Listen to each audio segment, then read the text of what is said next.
ايوه بس مع سمرة. عامل ايه؟ عايز ايه؟ سمعت ان انت بتقول ان انت مش طايق. انا حر. طب وبعدين يعني هتفضل طول عمرك مش طايق؟ ما انت لازم تتجوز وتشوف عدلك. انت مالك بيا يا اخي؟ انا حر اعمل اللي اعمله. انت مسؤول عني.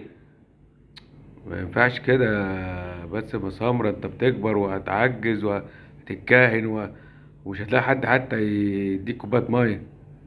انت مال اهلك؟ انت فاكر نفسك مين انت؟ انت واصل على الناس. انا خايف على سنك بس، وعمال تكبر وهتخنشر وهتكركب وهتبقى اي كلام. اتجوز يا باسم يا سمرة.